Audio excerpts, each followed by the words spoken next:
You have given your dick to porn. You've given your dick to your fantasy, to what you don't have, to your insecurities, to all these different things that are not you, your sexuality, yourself, your sense of being, your ability to be with a woman and to understand your sexuality. And see, where this comes from is this comes from our call last Sunday. It's the 21st of August.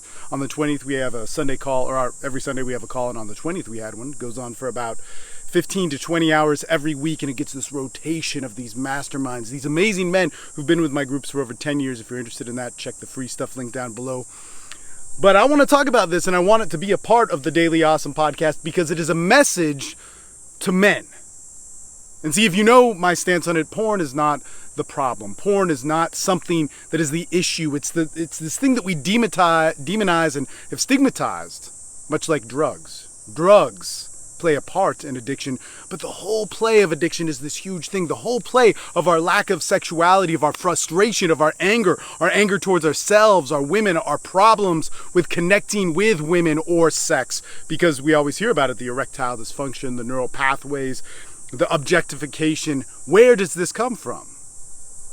It comes from us giving our dick to porn, but what kind of a man would do that?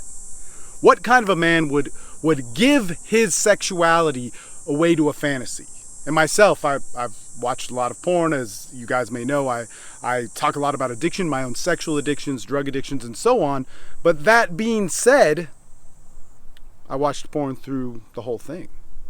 And it wasn't a part of the equation. And I've watched porn in a way that a drug addict does. But this is what we were talking about yesterday, and we were talking about it in the sense that we fall in love with fantasy. We fall in love with another man's dick fucking a woman. We fall in love with the fantasy of a certain type of woman that we can control or have sexuality with. And the only way you would give your dick away to porn or give your sexuality to another person to experience it or see pleasure through someone else's experience is somebody who's given up on themselves, is somebody who doesn't think they're good enough. And for a man, a young man, who's, let's say, in his teens, or he goes through his puberty and feels the charge of sex, that's understandable. I get that. You have no experience. You see other people. You look up to other people. Your first way of learning is mimicry, to follow, to, at some point, worship, to wish you could be, to discover your urges about sex, your urges that you have no control over.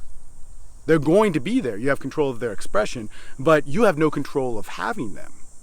And see, a man who has no experience, that's part of the dilemma that you go through. That's part of that dilemma of learning your sexuality and learning yourself. But see, the man who has given up on himself and given up on his life is the man that falls in love with porn. And we were talking about this in the sense that we were like, man, I couldn't believe it. You know, I watch porn and I don't have a big enough dick, or I can't fuck the same way, or I can't fuck as long, or all these different things, or sexual pleasure is about dominating a woman rather than the pleasure and discovery that goes into everything about that experience, which may be domination, which may be fellatio, which may be weird experience, which may be some form of taboo, or all these different things. But we let that come out in our private time, in our pornography, in our secret, in our fantasy, in our expression that we tell nobody about, in our expression that we cannot articulate ourselves. And it came up in the discussion, there was something about, we were talking about different porn stars. And I'm friends with some porn stars. And we talk about this a lot, and it's actually interesting to hear about the different ways of fucking. But one person that I brought up, actually somebody on the call, Terrence, brought up Mandingo, and this other guy, Mandingo is known for his large, massive penis, and he was fucking some chick. And then there's this other guy who was in competition with him, and he was fucking some girl, and he outfucked Mandingo. And the whole point of this, and actually Terrence brought it up on the calls, be on the calls to get to know him, is Terrence was saying that he was not afraid of it. He was not fucking out of lack of compensation, out of lack of expression, out of lack of who he was, out of intimidation, or thinking that he couldn't perform as a man or be himself because somebody else had a bigger dick than him or came into a situation with a different expression. He went in and gave his own expression.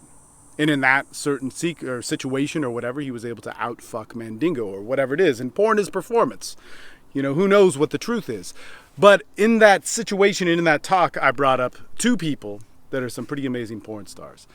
And I talk to my friends and I say, man, if you could ever introduce me to Rocco, man, I would, Rocco Stefanato, amazing porn star. The guy changed my life. He changed how I fucked. He changed everything about it. And so Terrence then came on the call and he's like, what if you were put in a room with Rocco? You're Steve, you're the sex guy. You are the dude who thousands of men have given money, millions of dollars to at this point, to help them with sex, to feel good about sex. What would you do if you were in a room with him? And I'm like, no, man, he'd take the cake. He's good. And Terrence was like, really? And he goes on and on about this. I said, no. Let me get this straight. There's no way I wouldn't not fuck. There's no way that I would, if you were putting me head to head with him, I would do it. And I would be watching him and take the experience and learning everything I could get and so on and blah, blah, blah, blah, blah. But I would do it. In no way would I turn down the expression of me or my expression with a woman or my expression sexually just because I had a slight insecurity about it. And we were talking about this because it's so important when it comes down to sex. We turn down sex. We don't allow ourselves to feel or cultivate our feeling of sex because we are afraid of what the reality of us is. And it's so much safer to be somebody else. See, more than any time in our history, it is easier to remain frustrated, sexually frustrated, socially frustrated, not ourselves, not putting ourselves out in the world. Why? Because so much of our life, not just our dicks, is fucking with something other than us, is implementing our expression with something other than us. We do not put ourselves out there in the world. Why? Because it sucks to lose, it hurts to lose. But what you're sacrificing, because you will not put you on the line, is what? What you're sacrificing? What is that? What are you sacrificing? You're sacrificing all your ability to ever know you, to feel pleasure from you, all those drives that you can't control. Your ambition, your purpose, your sex, your socializing. These things are going to happen whether or not you are satisfied with the turnout. These things are going to happen whether or not you are putting yourself out there for them. Whether or not you fail or succeed, you are going to have a drive to connect with people.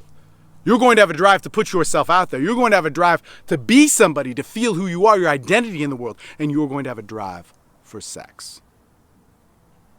And because you were born with this job, with this born to be quality to fulfill, you have to pick it up.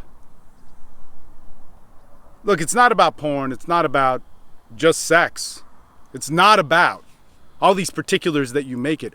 What it's about is how you can put yourself out there in the world, being you, life on life's terms. You fail, so what? It was you. You win, so what? It was you. It's not about the hand being raised. It's not about being beaten. It's about you putting yourself on the line and gaining the worth in that. When we build a world of that, God, that's an amazing thing. And sadly, almost nobody is willing to do that. Look, every single moment of your life right now, you have an opportunity to express you. And it doesn't need to be a big deal. God, man, it does not need to be a big deal. It could be to the person right in front of you. Have that. Say hello. Say who you are. Don't walk into a situation of life, whether it's professionally, socially, sexually, or with yourself, in somebody else's shoes because you don't feel you have the confidence to fulfill it. Here's how you gain that confidence. Here's how you gain it, is you be you. And sometimes that means you win, sometimes that means you lose, but the real benefit isn't the fable you have to tell yourself in order to get motivated. It's the reality of you living in your own skin. If you like this, like what we're saying here, maybe even confused about what we're talking about, but you want to be involved in it more, click the free stuff link down below. Subscribe to our channel on YouTube. If you're listening to this on iTunes or Stitcher, click the free stuff link and get on our YouTube channel. Check it out, leave a comment, interact with us, join one of our programs. It'll change your life because that's what it's done over and over again without fail to men that have worked it. All right, Steve Mayeda signing off. Talk to you guys later.